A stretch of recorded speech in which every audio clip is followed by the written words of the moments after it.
kita akan melanjutkan materi tentang peluang. Di pertemuan sebelumnya kita sudah belajar peluang sampai ke permutasi. Jadi hari ini kita lanjutkan ke kombinasi. Rumus kombinasi sudah pernah di pertemuan sebelumnya juga ya. Yang misalnya N, C, K berarti N faktorial per dalam kurung N dikurang K faktorial dikali K faktorialnya ikut, ya kan? Di sebelumnya sudah kita catat ini dan kita pelajari cara menghitung kombinasi. Jadi di sini saya akan langsung memberikan contoh soal yang menggunakan kombinasi. Misalnya, contoh yang pertama, pada sebuah tes, seorang peserta hanya diwajibkan mengerjakan 8 dari 10 soal yang diberikan. Tentukan banyak pilihan soal. Nah, dari soal ini kan nggak dikasih tahu kan ini pakai kombinasi atau pakai permutasi, tapi di sini kita bisa menentukan sendiri 8 dari 10 soal yang diberikan. Berarti itu dikombin kan, nggak ada urutan harus mengerjakan yang mana dulu gitu kan. Berarti hanya 8 dari 10 soal aja. Berarti dia pakai kombinasi. Dari 10 soal diambil 8, berarti 10C8. Ingat cara menghitung kombinasi berarti sama dengan 10 faktorial yang sebelah sininya per 10 dikurang 8 yaitu 2 faktorial. Jangan lupa 8-nya juga ikut, jadi 8 faktorial. Sama dengan, ingat menghitung faktorial, perkalian mundur ke belakang. 10 kali 9 kali 8 faktorial per, ini duanya kita jabarkan ya, 2 kali 1 kali 8 faktorialnya tetap karena akan bisa dicoret sama yang atas ini. Ini dicoret, jadinya 10 kali 9 itu adalah 90 per 2 kali 1 adalah 2. Jadi 90 per 2 sama dengan 45 pilihan soal yang dapat dipilih. Contoh soal yang kedua, misalnya dari suatu kotak terdapat 12 bola yang terdiri atas 6 bola putih, 4 bola hijau, dan sisanya berwarna hitam. Jika diambil 3 bola sekaligus dari kotak tersebut, tentukan banyak cara untuk mendapatkan bola berwarna. Yang pertama, bola berwarna 2 bola putih dan 1 bola hitam. Nah, kalian juga harus paham soal ini penyelesaiannya pakai kombinasi atau permutasi. Sama konsepnya kayak yang contoh pertama tadi. Pokoknya dari 6 bola putih diambil 2 bola putih. Berarti combine aja gitu kan, acak. Jadi di sini 2 bola putih. Bola putih totalnya ada 6. Berarti 6C2. Dan ingat bahasa peluang, kalau dan itu dikali. Kalau atau ditambah ya. Ini sudah pernah kalian pelajarin kalau kalian masih ingat di kelas 9 SMP. Karena dan berarti dikali 1 bola hitam. Nah, ini kita lihat bola hitamnya ada berapa. Di sini kan yang secara tersirat kan langsung 6 bola putih, 4 bola hijau, dan sisanya berwarna hitam. Dari 12 bola. Sisanya berarti 2 kan warna hitamnya. Maka di sini 2 diambil 1 bola hitam, jadi 2C1. Sama dengan, hitungnya seperti biasa, cara menghitung kombinasi. Untuk yang 6C2 berarti 6 faktorial per 6 kurang 2 itu 4 faktorial dikali 2 faktorial. Kemudian dikali, ini yang bola hitam 2C1, 2 faktorial per 2 dikurang 1, 1 faktorial, dan satunya ini tetap ditulis 1 faktorial. Hitung seperti biasa faktorial, perkalian mundur ke belakang, berarti ini 6 kali 5 sampai kali 4 faktorial aja, karena yang bawah kan ada 4 faktorial juga, jadi bisa dicoret ya, per 2 kali 1 dikali yang ini seperti biasa. Intinya kalau di sininya 1 pasti hasilnya dirinya sendiri lah ya, hitung seperti biasa. Ini jadinya 30 per 2 itu adalah 15 kali 2 sama dengan 30. Selanjutnya semua bola hijau. Jadi bola hijaunya tadi ada 4, karena yang diambil 3 bola sekaligus berarti dari 4 diambil 3. Maka di sini 4C3 karena semuanya hijau. Hitung seperti biasa, menghitung kombinasi sama dengan 4 faktorial per 3 faktorial dikali 4 kurang 3 1 faktorial. Ini pokoknya peletakannya boleh dibalik ya karena perkalian. Hitung lagi faktorial seperti biasa, perkalian mundur ke belakang. 4 kali 3 faktorial per 3 faktorial dikali 1. 3 faktorial dicoret, jadi tinggal 4 cara aja. Selanjutnya, bagaimana kalau paling sedikit 2 bola putih? Kita bikin dulu konsepnya. Tadi kan di soal bolanya ada putih, hijau, dan hitam. Mau diambil 3 bola. Ya, paling sedikit 2 bola putih. Berarti minimal 2 putih, 1 hijau, ya kan? Karena diambil 3, 2 putih dan 1 hijau. Atau ingat tadi bahasa peluang, kalau atau itu ditambah 2 putih, 1 hitam. Atau tambah lagi 3-3-nya putih. Boleh kan? Karena minimal 2 putih, berarti boleh semuanya putih. Sampai sini paham? Jadi karena tadi bolanya ada putih, hijau, dan hitam, dan dimintanya diambil 3 sekaligus, minimal 2 putih, berarti bisa 2 putih 1 hijau, atau 2 putih 1 hitam, atau 3-3-nya putih. Di sini saya misalkan putih itu P, hijau HJ, hitam HT gitu ya, buat membedakan. Udah, kita hitung seperti biasa. 2 putih berarti tadi putihnya ada 6, maka 6C2 karena yang diambil 2 dikali, karena dan kan 2 putih dan 1 hijau, hijaunya ada 4 diambil 1, maka 4C1, atau ditambah berarti kan 2 putih berarti 6C2 dikali 1 hitam, hitamnya tadi 2 ya, sisanya kan 2C1 tambah 3-3-nya putih, putihnya ada 6 berarti 6C3. Selanjutnya hitung kombinasi seperti biasa. Berarti untuk yang 6C2, 6 faktorial per 4 faktorial dikali 2 faktorial. Untuk 4C1, 4 faktorial per 3 faktorial dikali 1 faktorial. Ini paham ya, dapat 4, dapat 3 ini dari mana? Dari pengurangan ininya ya. Angka kombinasinya dikurang. Ditambah karena atau tadi kan 6C2 sama 6 faktorial per 4 faktorial kali 2 faktorial kali 2C1 itu adalah 2 faktorial per 1 faktorial kali 1 faktorial plus 6C3 itu adalah 6 faktorial per 6 dikurang 3 adalah 3 faktorial, dan jangan lupa 3-nya tetap ikut jadi 3 faktorial. Selanjutnya hitung faktorial seperti biasa. Ini 6 kali 5 kali 4 faktorial aja, karena bisa dicoret sama yang bawah ini. 4 faktorialnya yang 2-nya 2 kali 1 atau tetap 2 aja boleh. Dikali 4C1 itu pasti hasilnya 4 gitu ya. Jadi kalau di sininya 1 pasti hasilnya dirinya sendiri. 10C1 pasti 10. Bisa kalian buktikan, hitung pakai faktorial gini. Atau langsung aja misalnya 58C1 itu pasti 58 gitu ya. Tambah ini sama tadi 6C2, cara menghitungnya sama faktorialnya, kali 2C1 itu adalah 2 tadi ya. Jadi kalau sebelah sininya 1 pasti hasilnya yang sininya. Tambah 6 faktorial per 3 faktorial kali 3 faktorial, hitung seperti biasa. 6 kali 5 kali 4 kali 3 faktorial, dicoret sama 3 faktorial yang satu. Yang satu lagi 3 faktorialnya dijabarin jadi 3 kali 2. 6 kan, 6 sama 6 coret, sehingga tinggal 5 kali 4 itu adalah 20. Hitung biasa, ini jadinya 15 dikali 4 tambah ini 15 dikali 2 ditambah 20, jadinya ada 110 cara. Nah, percobaan, ruang sampel, dan kejadian.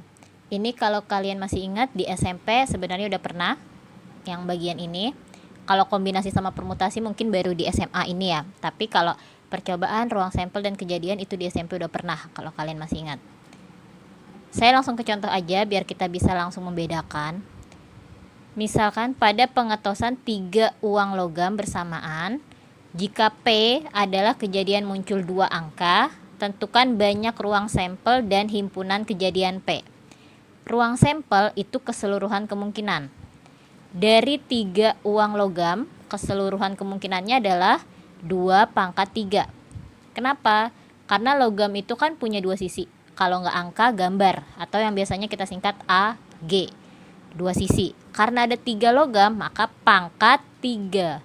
2 pangkat 3 Itu bukan 6 ya, hati-hati. 2 pangkat 3 itu adalah 8. 2 kali 2 kali 2, 8. Ini masih sering banyak yang salah nih. Seperti itu. Jadi sekali lagi ruang sampel itu adalah keseluruhan kemungkinan. Jadi kalau 2 dadu, berapa ruang sampelnya? 1 dadu kan kemungkinannya 6. Ya kan? Dari angka 1, 2, 3, 4, 5, 6. Ada 6 kemungkinan. Karena ada 2 dadu, maka 6 pangkat 2. Sampai sini paham? Pangkat ya jadinya. Sama kalau misalnya ada 5 uang logam. Ruang sampelnya berarti 2 pangkat 5. Ada 3 dadu, berarti ruang sampelnya 6 pangkat 3. Bisa dipahamin ya. Kemudian himpunan kejadian P, isinya ini adalah namanya titik sampel. Jadi kalau ruang sampel itu adalah keseluruhan kemungkinan, titik sampel itu adalah yang pertanyaannya, yang ditujunya. Ini peluang kejadian muncul 2 angka, harus 2 angka, bukan minimal 2 angka atau maksimal 2 angka, tapi peluang muncul 2 angka. Berarti kemungkinannya angka-angka gambar atau kita singkat AAG, angka gambar angka AGA, sama gambar angka-angka. Ini disebut juga titik sampel, ada 3. Paham ya perbedaan ruang sampel dan titik sampel serta kejadian. Seperti itu. Kalau percobaan ya perilakunya ya atau sikapnya yang kita lakukan, misalnya di pengetosan atau pelemparan, itu seperti itu. Selanjutnya, frekuensi relatif atau di sini dilambangkan FR, itu adalah banyaknya kejadian muncul per total percobaan, total banyaknya percobaan. Misal, dari 10 kali pelemparan koin, banyak angka yang muncul adalah 6 kali. Koin, tadi kan kemungkinannya angka atau gambar gitu kan. Dia 10 kali melempar, angka yang muncul 6 kali. Berapa frekuensi relatifnya? Banyak kejadian muncul, berarti ini 6. Angkanya munculnya 6 per percobaan yang dilakukan atau pelemparan yang dilakukan ada 10. Jadi 6 per 10 atau bisa disederhanain jadi 3 per 5. Gampang ya. Jadi biasanya kalau tipe soal seperti ini tuh udah ada tabelnya. Jadi kayak dia melempar 20 kali. Angkanya keluar 8. Berarti sisanya gambar, 12-nya gambar kan. Karena kan kalau koin, kalau nggak angka ya gambar dalam satu koin gitu ya. Jadi misalnya ditanya frekuensi relatif angka, bisa dilihat banyak kejadian muncul angka per total banyak percobaannya. Kalau frekuensi relatifnya gambar, berarti banyak kejadian muncul gambar per total banyak percobaannya. Biasanya udah dikasih tahu dari soal gitu ya, pelemparannya. Kemudian baru kita masuk ke pelajaran inti tentang peluang, yaitu peluang itu sendiri. Sebelumnya kan kita belajarnya cuma banyaknya cara, belum peluang gitu kan. Peluang suatu kejadian atau di sini dilambangkan PA, itu kalau secara rumus adalah NA, jadi banyak anggota A, per NS, itu adalah keseluruhan kemungkinan, S seluruh. Dan peluang itu pasti antara 0 sampai 1. Nggak mungkin, artinya 0 sampai 1 ini bisa desimal ya, bisa 0,3, 0,4 dan seterusnya. Nggak mungkin dia peluangnya 2. Peluang muncul angka 5, 7. Bukan seperti itu kalau peluang ya, bisa jadi 7 per 8 misalnya seperti itu. Jadi selalu dia hasil peluang itu antara 0 sampai 1. Artinya bisa desimal. Kayak tadi 7 per 8 itu kan bisa dijadiin desimal 0 komaan gitu ya. Jadi peluang itu paling besar adalah 1. Nggak ada peluangnya 7, peluangnya 8, nggak ada. Tapi kalau banyaknya cara bisa jadi 8 kali, 7 kali. Tapi kalau peluang itu nggak ada. Ya, dia desimal atau pecahan. Contoh, ini kita kembali ke pelajaran SMP. Kita review lagi. Pada pelemparan sebuah uang logam dan sebuah dadu, tentukan peluang muncul angka pada logam dan mata dadu lebih dari 3. Sebuah logam, 1 logam, munculnya angka berarti 1 per 2. Per 2 dari mana? Karena tadi 1 logam itu kan keluarnya kalau nggak angka, gambar. Ya kan, keseluruhan kemungkinannya ada 2 karena dia cuma 1 ya. 2 pangkat 1, kecuali kalau 3 logam berarti 2 pangkat 3. muncul angkanya ya 1 doang kan, karena dari 1 logam. Kalian bayangkan kalau nggak keluar angka ya gambar. Di sini muncul angka berarti 1/2 dan berarti dikali ya, dikali mata dadu lebih dari 3. Hati-hati sama bahasa atau kata-kata ini. Lebih dari 3 berarti 3-nya nggak ikut. Berarti mulai dari 4, 5, 6. Ada 3 peluang, berarti 3/6, karena 1 dadu keseluruhannya kemungkinannya adalah 6, yaitu dari 1 sampai 6. Tapi yang lebih dari 3 itu adalah 4, 5, 6. Ada 3 angka. Sama dengan ini dikali ya, karena dan. Ingat tadi bahasa peluang dan. Dan berarti dikali. Jadi sama dengan 3/12 atau disingkat dikecilkan jadi 1/4. Selanjutnya masih tentang peluang. Contoh soal yang kedua, misalkan ada pasangan suami istri berencana memiliki 3 anak. Tentukan peluang 3 anak tersebut. A. Laki-laki semua. Berarti anak pertama laki-laki, anak kedua laki-laki, anak ketiga laki-laki. Berarti ada 1 kemungkinan. Ya ini kan 1 kita hitungnya. Karena dia 1 kali ini ya, bukan 3 ya, bukan 1. Karena dia kan punya 3 anak. Ini anak pertama, anak kedua, anak ketiga. Gitu kan, berarti ada 1 kemungkinan. L semua. Jadi 1 kenapa 2/3? Karena tadi anak itu kan cuma 2 kemungkinan. Kalau nggak laki-laki ya perempuan, maka 2 kemungkinannya. Pangkat 3 karena dia mau punya 3 anak. Kalau dia mau punya 4 anak berarti nanti pangkatnya 4. Tapi di bawahnya selalu 2, karena yang namanya anak itu kemungkinannya kalau nggak laki-laki perempuan, hanya seperti itu. Berarti sama dengan 1/8. Kemudian yang keduanya, bagaimana kalau mau paling sedikit 1 perempuan? Masih soal yang sama ya. Dia merencana memiliki 3 anak, tapi di sini paling sedikit 1 perempuan. Kita bikin skemanya. Berarti anak pertama perempuan, kedua sama ketiganya boleh laki-laki. Atau laki-laki anak pertama, anak keduanya perempuan, anak ketiganya laki-laki. Atau anak pertama dan keduanya laki-laki, anak ketiganya perempuan. Atau paling sedikit 1 perempuan. Berarti 2 perempuan boleh dong. Kan minimal atau paling sedikit 1 perempuan, berarti 2 perempuan boleh. Berarti anak pertama kedua boleh perempuan, ketiganya laki-laki. Atau anak pertama perempuan, anak kedua laki-laki, anak ketiga perempuan. Atau anak pertama laki-laki, anak kedua, anak ketiga perempuan. Atau 3-3-nya perempuan, karena paling sedikit 1 perempuan, berarti boleh 3-3-nya perempuan. Ada berapa pasang ini? 1, 2, 3, 4, 5, 6, 7. Berarti 7 sama ya keseluruhan kemungkinannya. Karena soalnya masih sama, 2/3. Jadi ada 7/8. Bisa dipahami ya. Contoh soal yang berikutnya.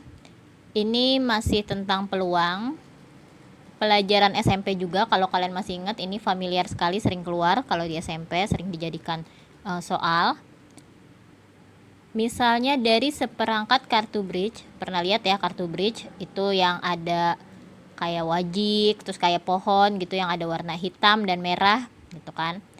Diambil 1 kartu secara acak, tentukan peluang terambilnya kartu merah. Jadi kartu bridge itu kayak dia ada 4 jenis. Ya 4 jenis. Pokoknya yang merah ada 2, hitam ada 2. Dan di sini masing-masing jenisnya itu ada 13. Ya, ada 13. Nah, ini yang bentuknya ada kayak bentuk wajik, hati gitu kan. Terus kayak pohon seperti itu, sama yang kayak segi belah ketupat gini ya. Kebayang ya kartu bridge, bisa kalian googling sendiri bentuknya nanti. Kartu merahnya berarti kan tadi merahnya ada 2 baris gini gitu kan. Tiap barisnya ada 13 kartu. Berarti kalau ada 2 ini yang merah ada 26. 26 per total keseluruhannya adalah 52. Atau disederhanain sama-sama dibagi 26 jadi 1/2. Kartu as hati. Ya, jadi kan jenisnya ini beda-beda. Tadi ada yang hati, ada yang wajik, ada yang kayak pohon, atau ada yang kayak belah ketupat gini gitu ya. Hati berarti cuma satu, ya kan? Satu per keseluruhannya ada 52, karena seperangkat kartu bridge gitu ya. Kartu bernomor 2. Jadi tiap jenis ini pasti punya kartu yang nomornya 2. Dia kan kalau diurutkan ada as, ada 2, 3, 4 sampai 10 ya. Kalau nggak salah terus ada J, Joker, Queen sama King gitu kan. Masing-masing berarti punya kartu yang nomornya 2. Berarti ada 4 ya. Di sini ada kartu nomor 2, di sini juga ada kartu nomor 2, ada kartu nomor 2, ada kartu nomor 2. Jadi total ada 4 per 52. Atau disederhanain jadi 1 per 13. Selanjutnya kartu King yang wajik. Nah, jenisnya wajik cuma 1, yang Kingnya juga cuma 1. Jadi 1 per keseluruhannya adalah 52. Sampai sini bisa dipahami ya.